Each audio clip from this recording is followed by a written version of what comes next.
लोकसभा चुनाव के ऐलान में महज अभी कुछ ही दिन बचे हैं और देश में पता चल जाएगा कि अगला प्रधानमंत्री कौन होगा। तो दर्शकों, अगर बात की जाए बीजेपी अगर इन परिणामों को जीतती है या इन लोकसभा चुनाव को जीतती है तो उनकी तरफ से प्रधानमंत्री नरेंद्र मोदी जी देश के अगले पीएम होंगे। लेकिन संशय तो इस बात का बना हुआ है कि अगर इंडिया गठबंधन इन चुनाव को जीतता है तो उनकी तरफ से प्रधानमंत्री कौन होगा। तो समस्त प्रकार की जो चर्चाएं हैं वो आज इस प्रोग्राम में हम करते हैं और जानने की कोशिश करते हैं कि अगर इंडिया गठबंधन इन चुनाव को जीत जाती है तो उनकी तरफ से प्रधानमंत्री कौन हो सकता है। तो समस्त प्रकार की जो चर्चाएं हैं वो करने के लिए हमारे साथ सर पुरुषोत्तम वशिष्ठ जी यहाँ मौजूद हैं।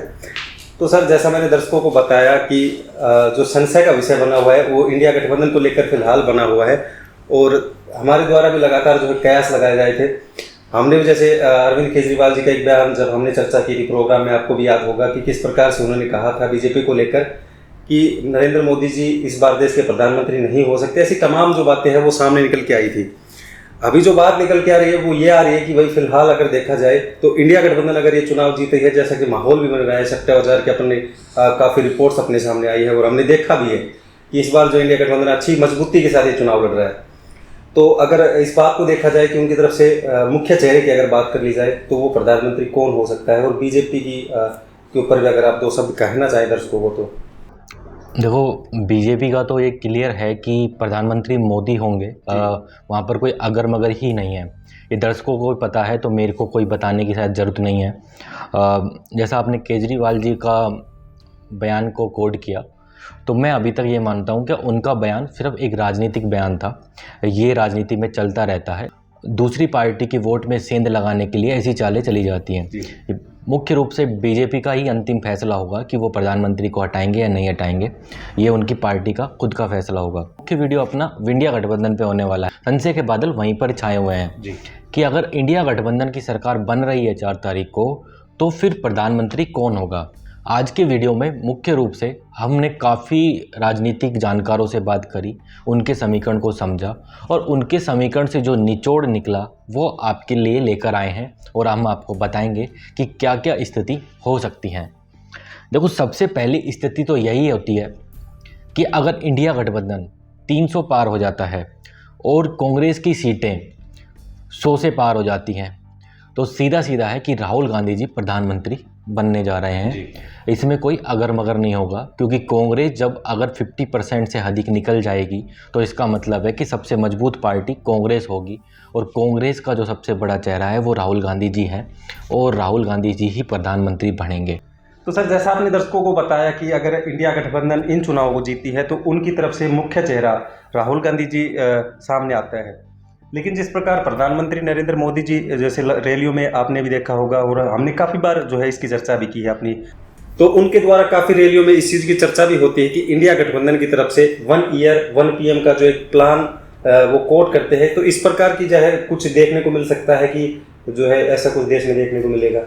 देखिए, मेरे को ऐसा लगता है कि ऐसा होना बिल्कुल संभव नहीं है। जैसे मैंने केजरीवाल जी के लिए बोला, ऐसे प्रधानमंत्री जी का भी बयान इंडिया के वोटरों में सेंध लगाने के लिए ही दिया गया था। अगर प्रधानमंत्री होगा तो कोई स्टेबल ही होगा कि एक ही चेहरा होगा। हो सकता है कि सरकार अगर कुछ दिक्कतें आती हैं तो गिर सकती है या दोबारा चुनाव की स्थिति उत्पन्न हो सकती है, लेकिन अगर प्रधानमंत्री हुआ तो वो कंटिन्यू, अगर सब कुछ सही रहा तो 5 साल ही पूरे करने वाला है। ये सब मेरे को एक राजनीतिक बयान ही लगता है। अगर आपने दूसरी स्थिति पूछी, जैसे कि राहुल गांधी जी प्रधानमंत्री नहीं बनते हैं और अगर इंडिया गठबंधन 200 से नीचे रह जाता है, या फिर ये कहें कि कांग्रेस पार्टी जो खुद की सीटें हैं वो अगर 90 से भी नीचे रह जाती हैं, तो वहाँ पर समीकरण फंसेगा और वहाँ पर क्या क्या समीकरण बन सकते हैं उस पर अब विस्तार से चर्चा करते हैं। सबसे पहले जो समीकरण बन रहा है उसके बाद, तो उसमें जो समीकरण बन रहा है वो प्रियंका गांधी जी का है। देखो, प्रियंका गांधी आपको वो चेहरा है कि जो इतना कभी भी हाईलाइट नहीं किया गया कांग्रेस की तरफ से मुख्य रूप से प्रधानमंत्री के लिए। वैसे तो हाईलाइटेड हैं, हर रैलियों में जाती हैं। राजनीतिक जानकारों से जब बात की जा रही है तो ये कह रहे हैं कि विपक्ष अगर मजबूत हुआ, जो बाकी का इंडिया गठबंधन है, तो वो राहुल पर सहमति न जताते हुए प्रियंका गांधी पर सहमति जता देंगे, क्योंकि विपक्ष में लगातार ये मांग लगातार उठती आई है कि प्रियंका गांधी में नेतृत्व शक्ति बहुत अच्छी है तुलना करें तो आपके राहुल गांधी में। हम राहुल गांधी जी की नेतृत्व शक्ति पर सवाल नहीं उठा रहे, लेकिन जो विपक्ष में अंदर कोनों में जो बात चलती है उसके बारे में उसको कोड करते हुए हम बता रहे हैं कि जो प्रमुख चेहरा फिर बन जाएंगे अगर कांग्रेस की तरफ से आया तो वो होगी प्रियंका गांधी। जो दूसरा चेहरा आएगा वो होगा मल्लिकार्जुन खड़गे जी का। अभी वो पार्टी के अध्यक्ष हैं और एक दलित चेहरा भी हैं। अगर गांधी परिवार जैसे प्रधानमंत्री की कुर्सी को ठुकराते आया है, जैसे राहुल जी ने प्रधानमंत्री नहीं बनने दिया था और मनमोहन सिंह जी को प्रधानमंत्री बनाया गया था, अगर ऐसी स्थिति बनती है और गांधी परिवार अगर मना कर देता है कि हम प्रधानमंत्री के पद संभालने के लिए तैयार नहीं हैं, तो उस स्थिति में अगर कांग्रेस की तरफ से चेहरा आता है तो वो दलित चेहरा होंगे मल्लिकार्जुन खड़गे जी, जो एक वोट बैंक के लिए भी बहुत अच्छा होगा, क्योंकि बीजेपी भी लगातार इस तरीके की राजनीति करती आई है। आपने अभी हाल ही में देखा होगा कि एक आदिवासी चेहरे को बीजेपी ने राष्ट्रपति के पद पर बैठाया और उसके बाद उन्होंने उसको राजनीतिक तौर पर भी बुनाया। तो ये राजनीतिक में चलता रहता है और अगर ये इससे अच्छा कांग्रेस के लिए भी एक बुनाने का एक मौका रहेगा तो और आराम से स्ट्रोंगली मल्लिकार्जुन खड़गे इसके दावेदार बनते हैं।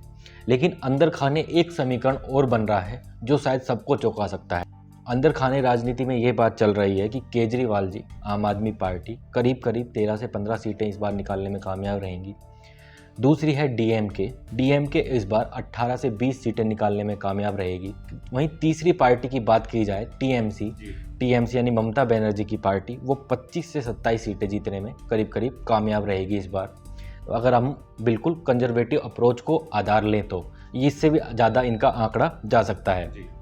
अब स्थिति ये बनती है कि ये सीधा तो दावा नहीं कर सकते कि भाई प्रधानमंत्री का पद पर हमें काबिज करें, लेकिन राजनीति में अंदर खाने ये बात चल रही है कि केजरीवाल जी की पार्टी, आम आदमी पार्टी, डीएमके और टीएमसी यानी ममता बनर्जी की पार्टी, इनकी एक जोड़ी है। ये एक सुर में बोलने वाले हैं और ये जैसे ही सरकार अगर 100 से नीचे गई तो ये सीधा जाएंगे इंडिया गठबंधन के पास या कांग्रेस पार्टी के पास और ये बोलेंगे कि हमारे पास 56 से 62 सीटें लगभग हैं और हमें प्रधानमंत्री हमारे तरफ से चाहिए, और इनकी तीनों की सहमति ममता बनर्जी पर बनती है। अगर ये स्थिति बनती है तो ममता बनर्जी आपको प्रधानमंत्री की चेयर पर पहुंचते हुए दिखेंगी और अगली प्रधानमंत्री ममता बनर्जी आपको दिख सकती हैं। तो इस प्रकार का ये हमारा समीकरण था। इसमें हमने आपको बताया कि राहुल गांधी अगर सीधी स्थिति रहती है तो राहुल गांधी जी आराम से अगले प्रधानमंत्री होने जा रहे हैं। अगर स्थिति थोड़ी नीचे रहती है, कांग्रेस अगर 100 से नीचे आती है, 90 से नीचे आती है, तो प्रधानमंत्री प्रियंका गांधी जी बन सकती है। वहीं अगर स्थिति और भी नीचे जाती है कांग्रेस की और इंडिया गठबंधन और भी मजबूत होता है तो आपके प्रधानमंत्री का चेहरा मल्लिकार्जुन खड़गे जी बन सकते हैं अगर कांग्रेस की तरफ से ही आया तो। लेकिन एक समीकरण में हमने आपको वो भी बताया जो शायद राजनीति में कोई अभी चर्चा नहीं कर रहा है, ममता बनर्जी अगली प्रधानमंत्री देश की हो सकती है। तो इस प्रकार के कुछ समीकरण थे। दर्शकों, आपको क्या लगता है कि अगर इंडिया गठबंधन की सरकार आई तो क्या समीकरण बनेंगे? क्या राहुल गांधी अगले पीएम होंगे या फिर अन्य कोई और चेहरा, इन चेहरों से भी अलग कोई चेहरा आ सकता है? नीचे कमेंट बॉक्स खुला है, उसमें अपना कमेंट कर हमें ज़रूर बताएं कि अगला प्रधानमंत्री अगर इंडिया गठबंधन की सरकार आती है तो कौन होने जा रहा है। वीडियो के अंत में दर्शकों हम आपसे अपील कर दें कि ये जितने भी हमने आपसे समीकरणों की चर्चा की है, हमने राजनीतिक सलाहकारों से सलाह लेने के बाद और बाकी के हमारे अनुमान जो हैं उसके आधार पर की गई है। ये हमारी निजी राय है, हम इनकी किसी भी प्रकार से पुष्टि नहीं करते हैं, तो आप इसको दिल पर ना लें। हमने आपको एक समीकरण समझाने की कोशिश की है, ऐसे कुछ समीकरण बन सकते हैं। आप हमारी राय से सहमत हैं या असहमत, वो आप लिख सकते हैं। सहमति और असहमति लोकतंत्र में रहनी चाहिए और हम भी उसको कायम रखना चाहते हैं। तो दर्शकों, जैसा सर ने आपको बताया कि किस प्रकार से अगर इंडिया गठबंधन और बीजेपी का भी साथ बताया कि अगर इस प्रकार से अरविंद केजरीवाल जी के भाषण का भी यहाँ पे बताया कि सर ने कि ये सिर्फ एक राजनीतिक मुद्दा यहाँ पे हो सकता है। और अंत में जैसा सर ने कहा, मैं भी आपको एक बार जो है ये बात बताना चाहता हूँ कि हमारा उद्देश्य ना किसी पार्टी कार्यकर्ताओं के ना किसी पार्टी के मुख्य चेहरों को ठेस पहुँचाना नहीं है। ये हमने राजनीतिक सलाहकारों से जो बातें सामने निकल के आ रही हैं उनके बारे में जो बताया कि इस प्रकार के कुछ समीकरण बन सकते हैं देश में प्रधानमंत्री को लेकर। बाकी जो 4 जून को रिजल्ट आएंगे उनके बाद जो होना है वो तो आपको पता लग ही जाएगा। मैं दर्शकों से ये भी कह दूं कि अभी कल ही एक खबर आई है, उसमें बताया गया कि 1 जून को जैसे ही चुनाव खत्म होंगे पूरे देश में, इंडिया गठबंधन की एक बड़ी मीटिंग होने जा रही है।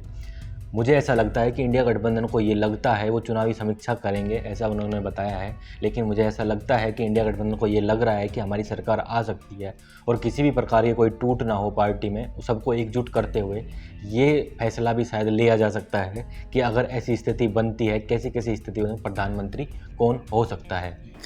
तो अंतिम फैसला तो आपके इंडिया गठबंधन की तरफ से ही आने वाला है कि अगला प्रधानमंत्री कौन होगा। हमने तो एक आपको अनुमान बताए हैं। अब दर्शकों, ये वीडियो जैसे आपने यहाँ तक देख लिया तो इस वीडियो को जाकर लाइक कर दो, इसके बाद चैनल को सब्सक्राइब कर लो, उसके साथ जो बेल आइकन है उसको प्रेस कर लो ताकि आपका और हमारा जुड़ाव लगातार रह सके। तो इसी के साथ मैं दर्शकों को हर वीडियो में एक चेतावनी दे रहा हूँ कि भारतीय मौसम विज्ञान विभाग यानी कि IMD ने 4 जून तक भारी मात्रा में हैवी हीट वेव जिनका अलर्ट जारी कर दिया है। तो कृपया जो है अपने घरों में रहें और जब तक ज़रूरी काम ना हो घरों से बाहर ना निकलें और इनसे बचाव करना बहुत ज़्यादा ज़रूरी है। फिलहाल जो है इस चुनाव पे चर्चा प्रोग्राम को हम यहीं समाप्त करते हैं और हम आपसे जाने की इजाज़त चाहते हैं। आज के इस चुनाव पे चर्चा प्रोग्राम में मैं था आपका होस्ट सचिन यादव और हमारे साथ थे सर पुरुषोत्तम आशीष जी। मिलते हैं ऐसे ही चुनाव से जुड़ी और रोमांचित जानकारियों के साथ। तब तक के लिए धन्यवाद। जय हिंद, जय भारत। ऐसी ही और खबरों से हमेशा अपडेट रहने के लिए चैनल को सब्सक्राइब कर लीजिए और वीडियो पसंद आया हो तो लाइक और शेयर करना ना भूलें।